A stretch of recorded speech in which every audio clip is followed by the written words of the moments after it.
All right, guys, we're back here again. For those of you that haven't watched this video, we're continuing our series. I think I called it How We Live the HVACR Life. The whole point of this was to bring to the videos, basically, just our perspective of how this works and the stresses and the frustrations and the triumphs that we go through as HVAC service techs, right? This is my wife, Jill, sitting next to me. Hi. And we have, again, we've covered some of this stuff before, but I'm going to kind of recap a few things for you guys, okay? So we started this series. The first one we did was kind of an introduction, introducing each other and talking about how long we've been married and that kind of stuff. Second one, we talked a little bit about some of my mental issues that I went through, anxiety, stress, that kind of stuff that I know you guys deal with. So I encourage you guys to go check those other two videos out. This one's going to be kind of a continuation, and we're going to go ahead and cover. We're going to start off with some financial things, but I want to start, talking about recapping last year. So it's currently January 12th of 2020. It's a new year for us. Some of you, may consider this a new start, and if that is, I wish you guys the best. I mean, sometimes it's nice just to be able to look at that new year and say, okay, we're gonna do things differently. We're gonna focus on new things. Some people call them New Year's resolutions. I mean, we don't really. I don't think we really have New Year's resolutions that we talk about. But I mean, it's kind of a time to reflect. We definitely talk about things. Obviously, at the start of a new year, we one of our things that we talked about was getting back into our budget, and that's fitting because we're going to talk about that today. We started a few years ago, and I wouldn't say a few. How long ago was it that we actually started the whole budget? That was probably like 4 years ago. I would say it was 4 because it's been almost 2 where we haven't really strictly stayed on it, and then maybe it's been 3. Yeah. Maybe 3 years. Okay, little bit of history here. Jill and I grew up together, essentially. Okay, we met each other when we were both in high school. I was going into my senior year. You were going into your junior year. We've been dating ever since. We got married very young. I think I was 21. No, I was 22. You were 21 when we got married. Babies. We were babies. Look at all these kids now getting married around our age, and I'm like, they're so young. And we were those so young couple, but we were. And it was interesting too as a young couple because we had a lot of challenges. We had children at a young age too. A year later, we had our first daughter. Yeah. So our oldest right now is 13 years old, and our youngest is 10 years old. We pretty much have known each other, I would say, for half our lives. Half our lives, yeah, really, we were not financially smart when we moved in together. We moved in before we got married. We were looking. I say the way that I did this was I was chasing my parents' lifestyle. When I moved out with you, my parents were at a point in their lives where they were extremely successful, I would say. I mean, my parents are not rich. But I guess that's a relative term. But my parents were very successful. My dad was running a business, and they were financially stable for sure. And they were having parties. I can remember, big luau's that they would have. And when we first moved into an apartment, the first barbecue that I wanted to have, I can remember like, I want to have just like my parents had. I want to have all this different stuff because in my head, that was the lifestyle that I lived. So I wanted to continue it. Unfortunately, we couldn't afford that. I can remember, flash forward a couple years later, we move into our house, the house that we bought that we never should have been able to afford. We didn't. I shouldn't say that. We never should have been able to purchase because we could not afford it. We were one of the people that bought a house in the 2003. I think we bought it in 2003, moved in 2004. Yeah, that sounds right. Wait, no. Yeah, somewhere in there. Yeah, I think we moved in about 2004, right when the market was peaking before the housing bubble burst and the crash and all that stuff. So we bought on the way up. We didn't buy at the highest price, but we bought on the way up. We got an interest-only adjustable rate mortgage, just like everybody else, right? We were sold that bill of goods that this is the easiest way. I want to say that our first mortgage payment was $5,400 a month. Yeah, and we went from paying like $800 For our rent for one-bedroom our apartment. and we thought, here, we could do a house. Like, why waste more money on rent? And then I we bet shoulda you kept at that yeah, I bet you at that time we were probably making, off the top of my head, maybe $3,500 a month, maybe yeah. if that. We were upside down, inside out, could not afford anything. So here we are in this giant house, and I can remember my mentality too. Young kid, someone should have kicked me in the head, but when we were pre-qualified, right? That term, pre-qualified for a mortgage of $240,000 or $50,000, whatever it was probably like $260 to be honest with you. We were pre-qualified. In my head, I thought, okay, I'm gonna buy the biggest house that I can for that pre-qualified amount, because in 2 years we're gonna sell this house and we're gonna make $100,000 and we're gonna move to the area where we want to. Yeah. That was my head. Why get the other one that's smaller? We could sell it later. Yeah. Yeah, which it didn't work out. It didn't work out that way. Now, luckily, not judging anybody, we did not lose our house, but we struggled financially for many years, living off of credit cards, building up debt, paycheck to paycheck, barely able to afford everything. Credit card rates were climbing to the sky, stupid amounts of money. I mean, what do you think the highest credit card debt we ever had? I mean, maybe $25,000, $30,000 maybe? I don't know. It was stupid amounts of money, whatever it was, right? It took us, I mean... You were in charge of the bills and stuff, so I just kind of got the stress end of it, but not like the severity of it, I guess you could say. Like, I didn't really know numbers. To me, it was always, okay, I never paid off a credit card with a credit card. We never got to that point, but the balances were stupid expensive, right? And I know you guys all probably went through the same stuff, especially if you're our age. And I realize now, looking back on it, it put us in the place that we're in today. And we learned a lot of life lessons from it. And we are in the process and will teach our children not to do that, okay? Because, it was just crazy time. So we went through all that. We're still learning, though. We're still not perfect. We are. And it took us, how long do you think it took us to pay off that debt? So we started. I feel like, I don't even feel like it's paid off. Like, debt's paid off, but we're still paying for it. Oh, yeah, we still pay for it. Yeah. So anyways, we didn't lose our house, okay? But what happened was, it was in an undesirable area. We ended up talking about that on another episode of this, but we were in an undesirable area. We lived there for many years. It was a large commute. Home. I was never home. Yeah. I was at work all the time. I had about, I think we've done the math, it was about 3 hours a day commuting just to get home. Yeah. That's just to get home, guys. That was basically 3 hours a day extra to get to my office, essentially. Now, my commute during the day, I would work an 8-9 hour day, but then no matter how long your work day was, between driving down the hill, we lived up in the high desert, and driving up the hill was 3 hours a day. So when we moved into the place where we live now, which is right around the corner from my office, my commute to work is 3 hours less a day, if that makes sense. So it was a struggle. We had a hard time. It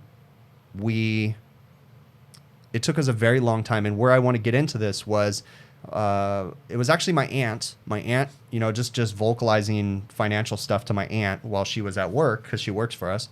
She would always tell me about this financial guy, Dave Ramsey, very religious person. And she would tell me that they went through this thing called Financial Peace University, FPU. Now, we did not go through FPU. FPU is through a church. We're not associated with any church, but I liked the concept of the financial peace or whatever that Dave Ramsey preached, right? And his honest, I don't know, the way that he... Just the way he's the way really he blunt. Comes across, and you're like, yeah, that's right. It's my, it is our fault. Like, it is, you put yourself in those situations by the decisions you make, and it's just really kind of eye-opening, and he says what you need to hear. He doesn't sugarcoat it. I mean, so after we found Dave Ramsey, we started watching his YouTube videos. He had YouTube videos, and then he had a podcast on the radio, and I just loved how blunt he was. He's, you would watch a YouTube video. You can still search him up. He's a great dude, but you can watch a YouTube video, and he'll be talking to someone on the phone, and he's like, "You're an idiot."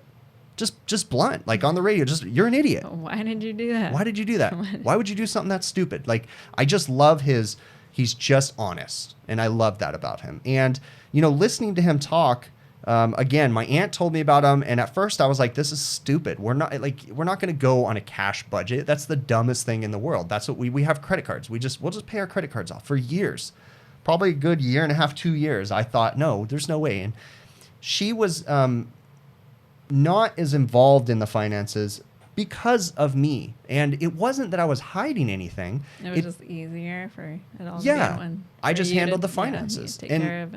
And one thing I will say is I wouldn't consider us making stupid purchases. Like, I didn't go buy a boat. We didn't go buy, crazy TVs and all kinds of crap. Yes, we have bought stuff like that before. TVs, not boats. But we just spent our money in places we didn't need to. Like, for instance, or overspending on groceries and buying stuff that you want, but you're buying too much at one time, or then it goes to waste, and we're just overspending in different areas.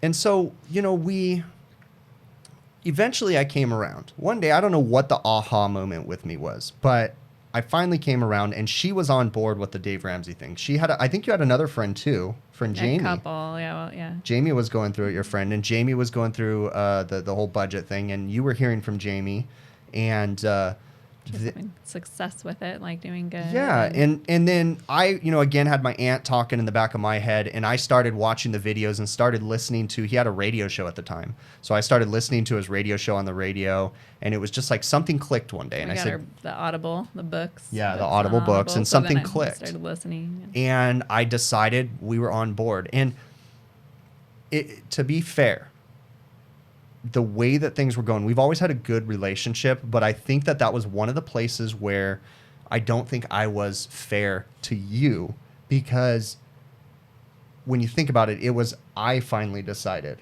that we were going to do this when she wanted to do it the entire time. So I don't think it was fair that I was listening to you. The struggle of it was like I was getting real tired of, like, we had money to do like certain things, or we had enough money to do our, like, pay our bills, or when it came down to it, though, like, I couldn't go have a girls' day or to take the kids to do like a simple activity. It was just like too much. And so it was like, well, something needs to change so we can be able to afford these things, because we should be able to. And so when you finally jumped on board, it was like, okay, yes, like, let's get our stuff in order and stop overspending and, the wrong places, so we could do the things that we want to do sometimes. And so I want to do. To recap, the way that we started this whole thing, or not to recap, but to summarize it, the way that we started this whole thing was we read Dave Ramsey's book. I actually have it here. We haven't read it in many years. We should probably reread it, but it's Financial Peace University. This is Financial Peace Revisited, but we both read the book. We started listening to his Audible books. We were watching his YouTube videos. I was listening to his radio program, and we didn't follow the whole baby steps thing step by step. All right. But we embraced it, and we used many parts of it. The main thing is looking at your income and your expenses and seeing where everything's going out, and budgeting for all of that, and make sure, see what you do have extra at the end of the month and save it. Yeah. And what I kind of came up in my head, okay, the best way, I had to make sense of what he was saying, because it wasn't always, or all of it wasn't going to work completely for us. We already had retirement, not a lot, but we were already actively contributing to our retirement. And I honestly have a 401k plan, and I never wanted to stop contributing. Now, if you follow FPU, I believe we were supposed to stop contributing to everything and just start paying down debt. We kind of did things a little ass backwards, but it worked for us. But the biggest thing we did was we started at the beginning of the year. We printed out our bank statements for the entire year previous, and we went through those bank statements and scrutinized them 100%, breaking down everything for groceries, all your gas station purchases. Those were the worst for me, because I would go to the gas station 3-4 times a day, buy a candy bar and a soda. Okay, so when I wish I had those numbers in front of me, but I kid you not, I want to say you're probably spending $40 a day almost. Yeah, or something. Well, between food, lunch, and everything, $40 a day. But I want to say, like, again, off the top of my head, I could be completely wrong, but the numbers that I was thinking was like at the end of the year, like $15,000, $20,000 on. And I could be wrong, guys, but whatever $40 a day times 365, that's too big of a number for me to do in my head. But the $40 a day included lunches, breakfasts, and different things like that. So we basically just took our numbers, we categorized everything from our previous year. We looked at credit cards, bank statements, everything, categorized everything, and then looked at those categorized numbers. We broke them down and separated them into categories. Like one of them was gas stations and fast food. You know, we broke it all down that way. Then we looked at that number and we said, where can we shave? And we just started shaving. We looked at this gas station. Started packing your lunch. I did. We started packing my lunch. Now, I will say, I started packing your lunch. Yes, I want to give her all the credit in the world because she started giving up. If I didn't pack it, you wouldn't take it. No, this was a team effort. She started packing my lunch. She would get up every morning with me. She would make me a lunch. Even if it was just peanut butter and jelly. Most of the time it was. Yes, but she would do that. So I got to give her the credit because she was helping. This definitely was a team effort. I think a lot more on her part. I think she was more excited that we were actually starting on the budget, and I think that's what got you I assume that's what motivated you to get up every morning with me and make me a lunch. Yeah, because and the same thing with like not being wasteful was we were buying our groceries and being mindful with what we were buying and why we were buying it, so we didn't want it to go to waste. So yeah, I was getting up, making your lunch, so we would go through it. And so once we made this commitment, once we broke down our previous expenses from the previous year, we printed out every bank statement, we scrutinized them, we highlighted them, we categorized them, we came up with a general, this is what we spent the previous year. We started shaving the money off, saying, where can we save money? We realized, just like Dave Ramsey had said, that we were not wealthy, but there was a lot of money, and there was a lot of money that could be used in better places. And just making, it's like one of the things is like, you know, your dollar has a purpose, and doing that and making, you know, an envelope for birthdays, like, you know, friends' birthdays, your kids' friends' birthday parties, like having money set aside for when those came up. It wasn't, you know, like it was nice to have it and not like wonder where it was going to come from, or take money that we didn't have to buy. And to give context, what she's talking about was where I was going to go next, is we literally went to a cash only life.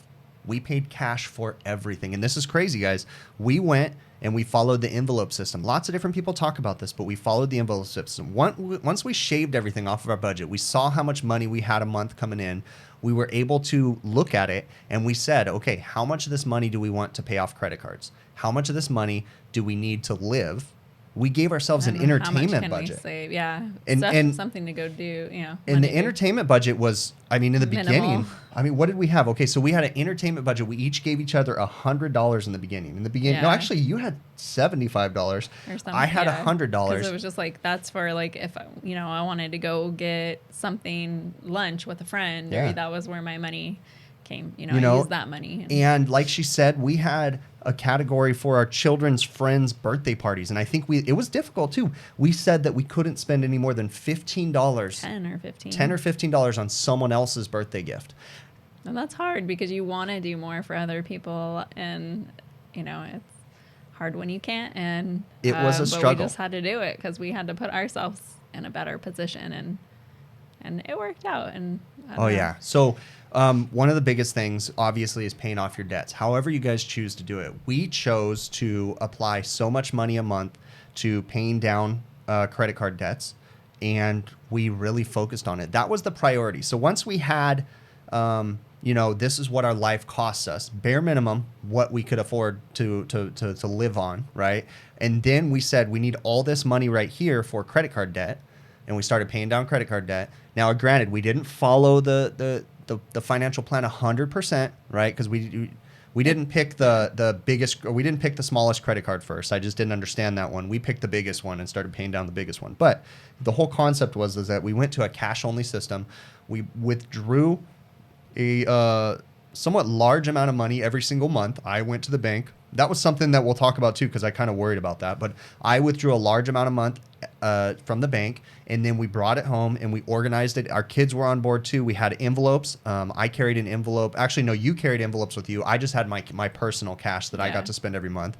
But when you went to the grocery store, so this was a lot on your part too, because you had all the envelopes. If you went personal items, you know, deodorant, that kind of stuff. She had an envelope for that. If she went grocery shopping. And it wasn't down to a science. Like some months it was like we needed more personal items or we needed more grocery items or more toiletries or whatever. So it was like I would pull, you know, if I needed more for groceries, I could pull from personal some months. And then some months I would have to pull from groceries and use it for personal items. Like it just kind of balanced itself out, but just trying not to overspend the cash that we took out for the month.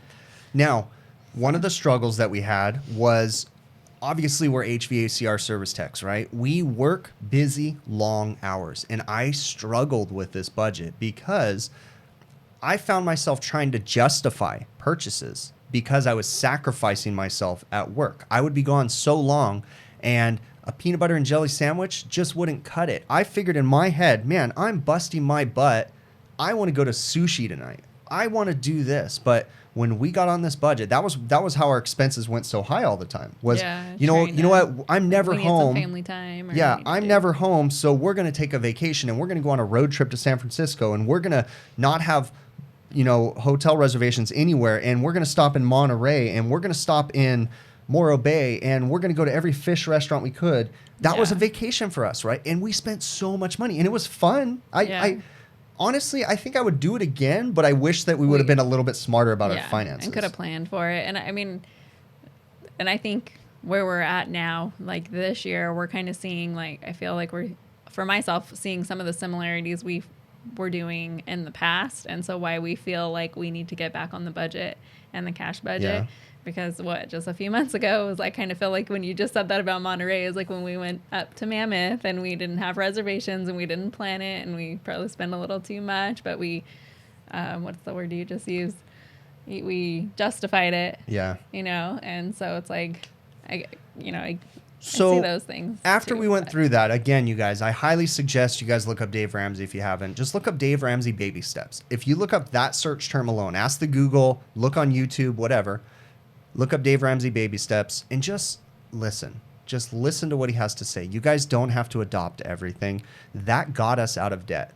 We are struggling. We are out of debt today, except for we choose to have a car payment. Again, Dave Ramsey has a different method of doing a car payment, and he has a smart way of doing it. And I kind of wish we didn't have a car payment too. Yeah. So like, it is nice to not. So if you can get around it and do the way that he advises, like, that'd probably be pretty smart, because he does have a lot of a reason behind it. He does. So we are out of debt. We have a car payment by choice, and right now we have been out of debt for a good 3 years.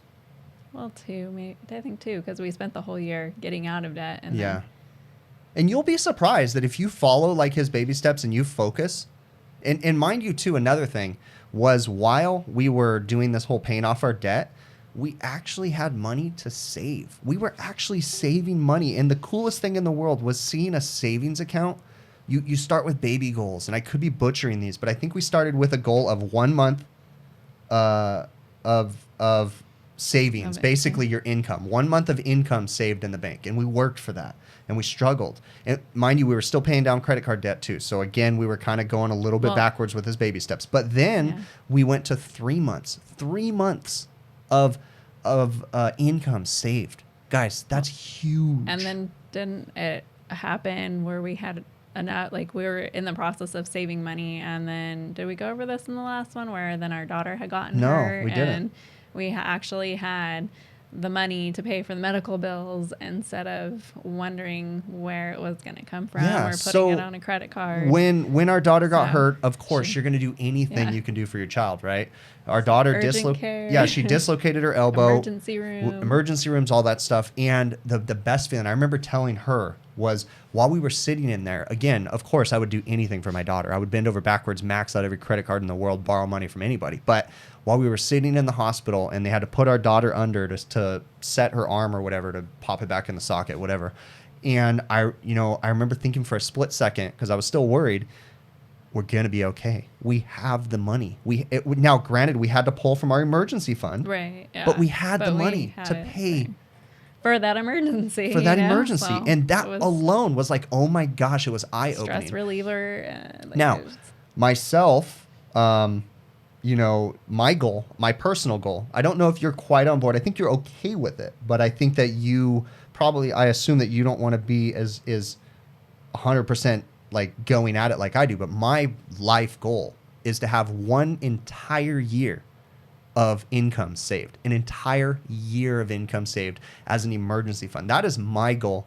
And I find myself sometimes, because guys, one thing about me, and this will go into personal stuff, is I obsess about stuff. And when I go into it, like for instance, when I started this whole video thing, before I even, when I was just filming videos for my technicians, before I even made them public, I spent stupid amounts of money on computer gear and all this stuff because I just decided I'm gonna, and I just go in head first. I'm a tool junkie. You want to do it right. Junkie. You want to, yeah. I don't know. You just. And now I got lucky in that this actually turned into something that could become somewhat, I get a small income from this. I do make a little bit of money from these videos. So it justified my extreme purchases and purchasing all this studio gear before I was even going to make any money, right? So again, with the whole budget thing, like, what I did, I think the reason that I was able to be on board with the budget was because I went extreme with the budget. And I can remember it actually not, we weren't fighting each other, but I can remember some discussions between you and I was like, no, that's not in the budget. And where I think, and you could tell me where I think I had a problem or you think I had a problem, but I think one of the things we got into an argument about, just a little discussion, was birthdays. When you wanted to buy something for another kid's birthday because it was a close friend of yours, and I was like, you got $15 to spend, and you were like, I can't, we need, and I said no. So again, I obsessed. Come from my personal money, and I can use it how I please. Yeah. I don't have to always follow what you say. But so I obsess about things, guys. That's like my OCD. So as long as I wasn't overspending the cash, you just didn't have to worry about it.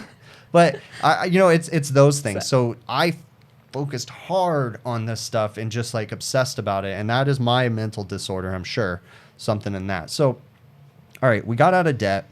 We're still struggling, right? We still are out of debt, we're but back in our cash budget, because it is even weird when you get used to paying with cash to pull out your debit card to pay for groceries. I still feel weird about it after spending a year paying cash. And I don't know, the security of it is just like I like handing over cash versus my So card. once it was a struggle, guys, doing the cash budget. It really was. The day that we became to go to the bank to get the money out. Yeah, the day, and that was okay. So let's talk about that. The whole money thing. So it was a struggle to get me to go to the bank to make this large withdrawal. Because you want to pull it out in certain denominations. That was your thing. You wanted like so many fives. You're like, I have to figure out how many fives, how many tens, how many 20. Like, I obsessed about it. So I broke it down. That way we could put it in the envelopes accordingly. Yeah, my cash withdrawal was ones, fives, tens, and I had it broken down. It's pretty good that you have that little bit OCD there, because it's helpful because you have the correct amounts in each envelope. But I obsessed about it, and then there would be times where I couldn't make it to the bank, and she couldn't do anything because I didn't get because we were so strict about it. But I wouldn't let her go to the bank. Again, I don't control her, but I was afraid for her to go to the bank, walk out with an envelope, and walk out with a giant envelope of cash. I'd rather you do that you couldn't tuck in your pocket. So. That was one of the struggles, was making those withdrawals. And I realize I've talked to a lot of people, you know, some people say, well, just do weekly withdrawals or different things. But again, it's in my head. This is how I do it. I'm not going to change. I'm stubborn when it comes to that stuff. So we got out of debt, took 2 years, whatever it was. And we started saving money. Okay. We were putting away money every single month, which was the coolest thing in the world. And we finally got our 3 months of income saved up. We had money in the bank. We were out of debt. Life was good. We ended up selling our house. So in that whole time, I talked about it in the last video, we moved down to a new house while we were on that budget. We were still paying off debt. Once we sold our house that we were renting out, actually, because we couldn't afford to sell our house at the time because the market was still upside down. We ended up renting our house out, and we were losing money every month. So the moment we got the house sold, we had a large extra amount of income that we were losing on the mortgage versus the rent that we were getting. And selling of the house actually finally paid off our debt. We took the very small amount of money that we made from the house sale, which was very small, paid off the last little bit of debt, and we were scot-free. Granted, we didn't own a home anymore. And we didn't have a car payment either until a few months later, and the car broke down, and then we weren't ready for. But another cool thing, when the car broke down, Well, we had but remember when the car put down for on a new car, but and I remember sitting in the car dealership when we were buying our new car, again on a car payment, and I remember thinking, okay, we're going to put down, I think it was $3,000. Okay, I think we were going to put $3,000 down on the car. And I remember talking to the finance guy, and he was saying, if you put this much down, you can do this. And so I remember thinking, you know what? I think we were originally going to put $3,000 down, and then I think I ended up putting $7,000 down. I think I pulled from my comfortable financial amount, and I think I put $7,000 down on the car, if I remember right. And it was started from scratch though after that. Yeah, it was. I think we went a little backwards, but it was like we had the money to do that again because of the whole cash budget. Kind of. Yeah. In all reality, it might not have. Maybe we shouldn't have that way or waited a little bit, but it was super comfortable, guys, to be able to have that money, and that was a very big thing for us. Okay. So here we are, flash forward a couple years later. We're doing okay. We're not great, but we're doing okay. Unfortunately, we live in a state, I joke around and I say this a lot, but we live in a 3-income state, California. We live in the suburbs of Los Angeles, about 40 miles away from downtown Los Angeles. It's a very expensive place to live. Gasoline is one of the most expensive in the country. One of the most. I know if you go to Hawaii and stuff like that, it's probably more expensive, but ridiculously high gas prices, taxes are really high, food costs are really high. So it's difficult, but the trade-off is it is 64 degrees outside and we're in the middle of winter. There's places that it's negative whatever. So, and in the summer though, the trade-off is 115 degree summers where we live. It gets pretty hot. With. Yeah, she's I like okay. Warm weather. We're 45 minutes away from the beach with no traffic. 45 minutes away from the mountains when in the wintertime with no traffic. So, we choose to live here, and it's a sacrifice we have to make. Now our next step is we're going to go back to the cash budget again. Even though we don't have to, we're going to go down that path. We need to. We should. We should. Yes, but we're going to go down that path again. And it's a struggle. Again, going through, looking at our previous year's finances, because we did a whole nother year without being cash, so it was easy for me to print out all the bank statements. So I'm able to come up with what our expenses were. Yeah, where did we overspend? And we're going to go through and do it again. And we're going to get back on the cash thing. And it's a struggle, guys. In 2020, to spend only cash is a struggle because... Guys, I can take my watch and I can go pay for something with my watch. I can use my phone. It's so convenient just to pull out your card or your phone or whatever and pay for something. But we're going to get away from that. We're going to get back into the cash budget because that works for us. And I want to say another thing is the cash budget, if it gets you in a place where you start looking at like what you actually need, what you actually use. And so when you go to the stores, even not on a cash budget, which we've tried to do this past year, which I think it's still stuck around the same, like always tried to spend what we usually spent in cash. Sometimes it was probably a little over, but not by much. But just from that mentality of not overspending, not overgetting, not getting stuff that you don't need, not, like those random purchases that you never going to use again. Like we've stopped doing that a lot. Yeah, it's really helped. It has.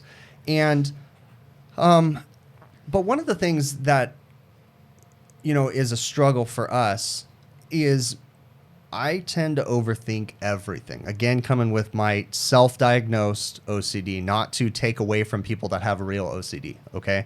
Again, when I say things like my mental disorders and stuff, I realize that there's people that really, really have issues, and I'm not trying to downplay any of them, okay? I self-diagnose myself as OCD. I'm sure someone can diagnose me otherwise. I've been diagnosed a lot of things. Manic depressant, depressed, what else was I other things too I've talked about in other videos, but I've never been diagnosed OCD.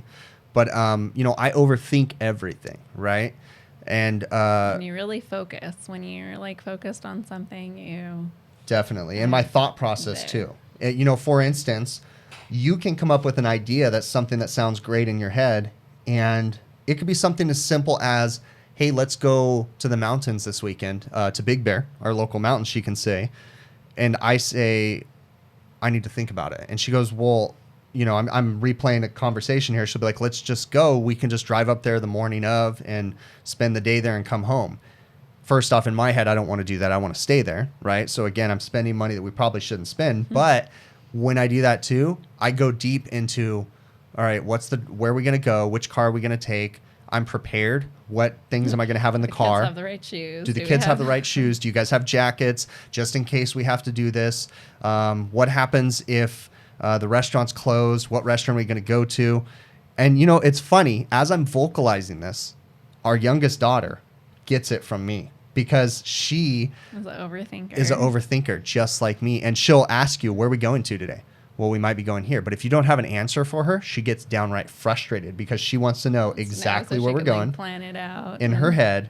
And yes, guys, I realize that there's times that my overthinking really benefits us. There's many times where it's really helped us. But it's also been a thorn, I know. And I know it frustrates the heck out of you sometimes to the point that you probably want to punch me in the nose. But, you know, it's just something I have to deal with. And I have to try to remember, okay, chill out. Sometimes, even though I know if I think about this and I think of all these different things, I might avoid catastrophe. Sometimes I just have to let her do it. And I'm not saying that I do. I'm just saying I realize in my head, I know that's the right way to do things. But I think I tend to still overthink the heck out of everything. Yeah, you do. And I would imagine, and again, I'm going to admit problems about myself, that I'm a butthead when it comes to letting you do things and then them not working out. And probably saying, well, if you would have done it my way, it would have worked. Pretty much. Like, I'll be like... And I'm going to give a perfect example of where I know that I was an extreme butthead. It was very recently. Do you know where I'm going to say it? No. Oh, come on. I just blank things out. You just blank things out with the kids' braces.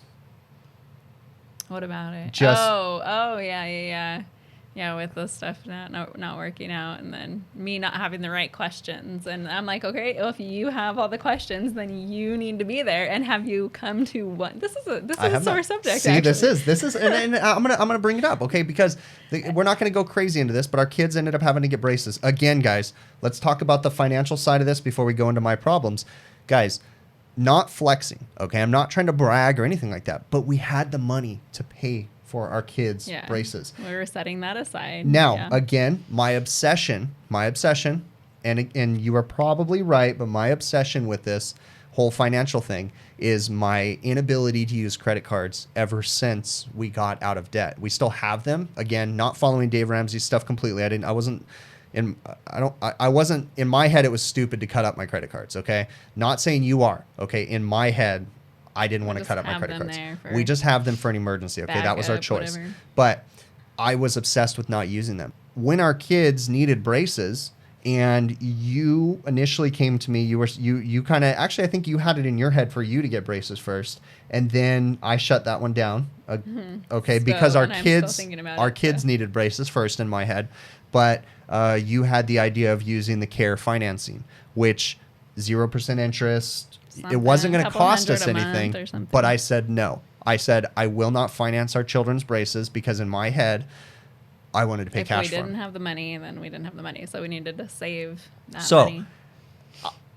Maybe I was wrong, okay? Maybe I wasn't. But long story short, we ended up saving up the money, and we ended up paying cash for the braces at a discounted rate. We're not extremely wealthy over here, right? But it's and again though, it was phase 1 of the children's braces, okay? But I let her do this, and I told her, I can't deal with this right now.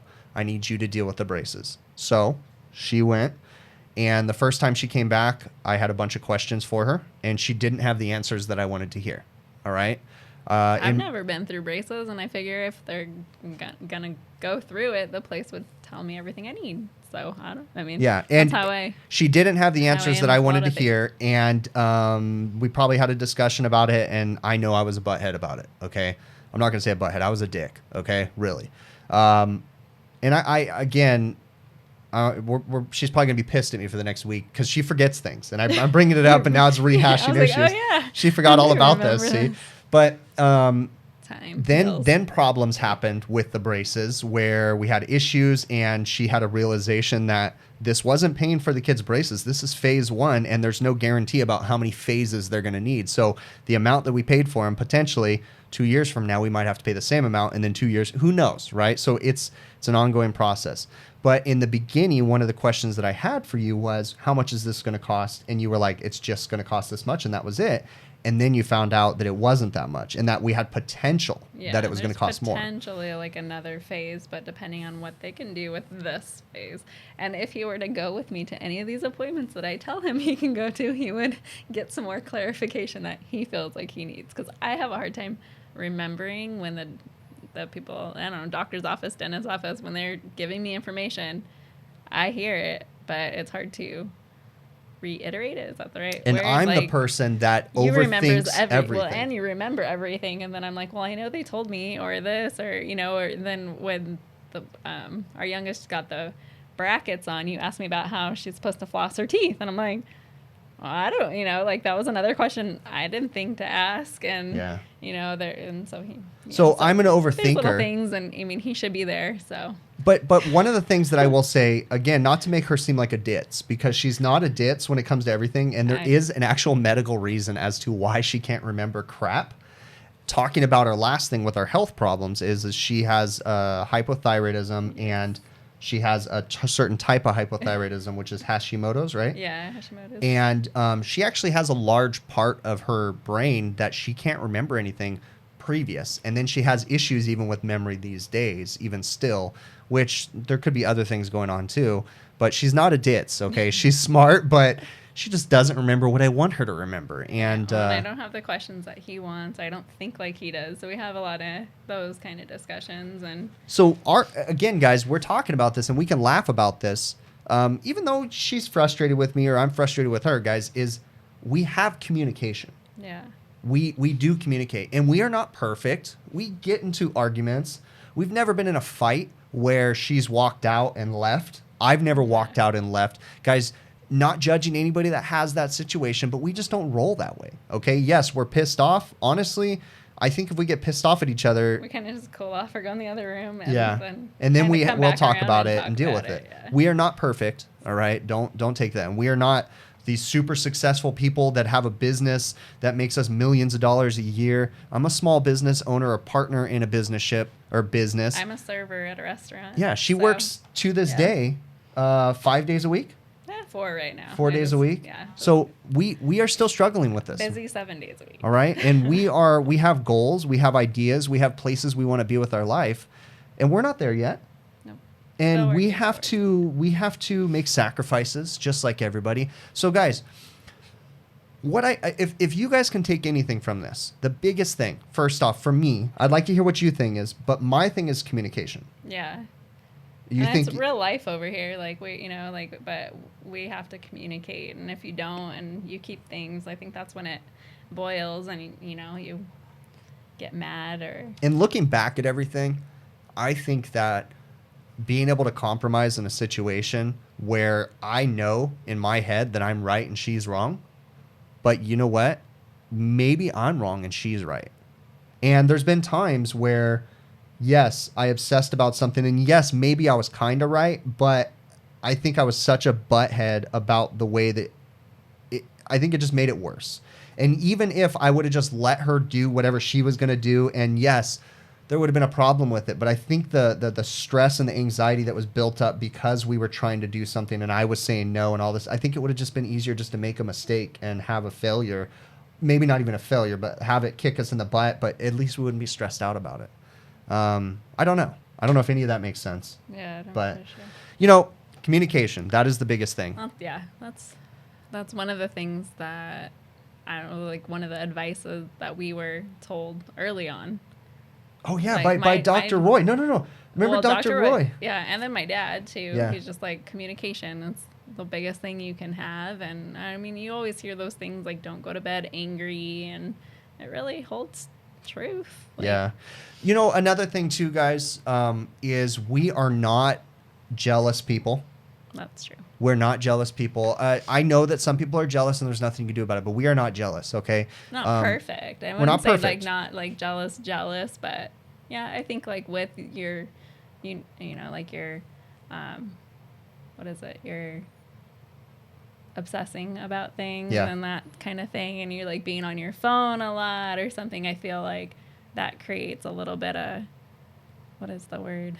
I am animosity or something. Like, so at a loss for my words, but and you're leading me in a direction. The last thing I want to cover on this little video that we're doing right now is these videos, right? So I started these videos about 2 years ago. 2 years ago. Again, they were just for my employees. It turned into something. And I realized probably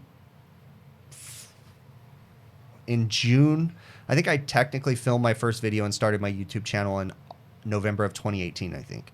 And I realized by June of 2019 that my channel was growing. And I think I hit June or July, I think I hit 1,000 subscribers. And that was the moment that I could monetize my channel.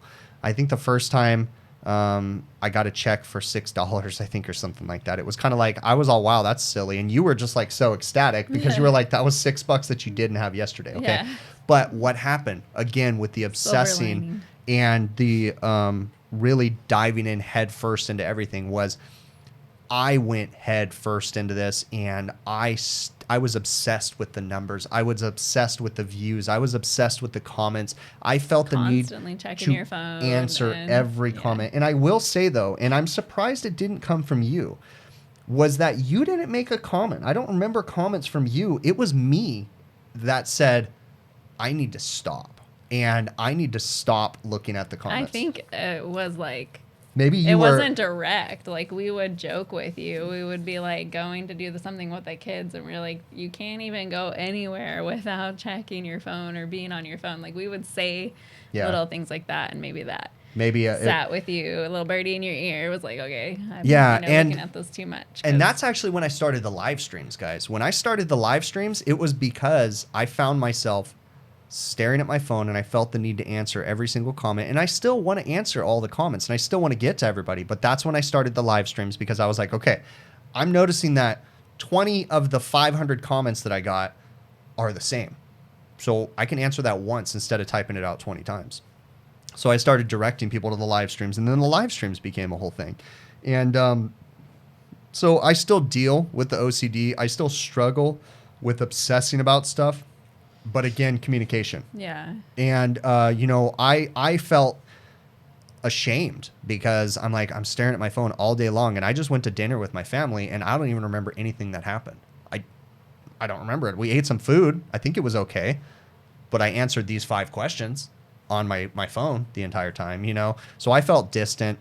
I had to separate myself. So I know maybe not all of you guys are doing videos, but you get stuck. I think a lot of us are stuck in that mentality of looking at our phones. Yeah. I go everywhere, and a lot of the times I'm one of the people that maybe I'll get on my phone last because everybody else is on their phone. But like, I can walk into a room and sit there without my phone, kind of old school status. And I'd rather strike up a conversation with somebody. But a lot of people are so connected on their phone. You know, and it's just one of those things that it's hard to find a balance. And I still feel like I pick up my phone a lot, but guys, we are human. We are human. We make mistakes. We have struggles.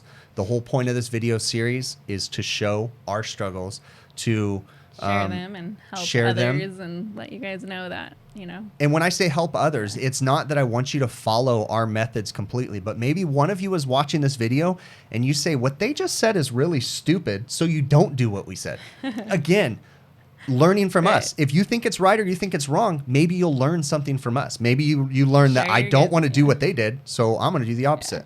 Learn from our mistakes. Share your tips, like what works for you guys. Yeah, that's a great thing. That's a great point. Because there's always stuff that we are trying to work on still. And so we're gonna close this out. But do me a favor, guys. If you guys are watching, send us an email. Give us your thoughts. If you guys direct the email to Jill, you send an email to hvacrvideos@gmail.com.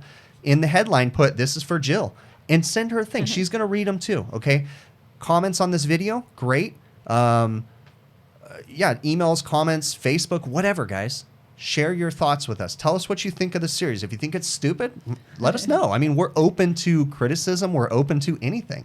What works for you guys financially? Is the Dave Ramsey budget stupid? Tell me. Who else does it? Anybody else? Yeah, let us know. Give us some comments. Give us some feedback, guys. We want to hear from you. The reason why we did this video is because I've been getting so many comments. When are you going to do another one? So, the fact that I got those comments led us to start this again. So share our comments. It was Ask always us. In the back of our minds, our conversations. We've just been busy, and life has gotten in the way these past months. And so, guys, we are human, just like you guys. Be kind to one another. And that's pretty much it. All right. We'll catch you guys on the next one. And again, give us some feedback down in the comments. Okay.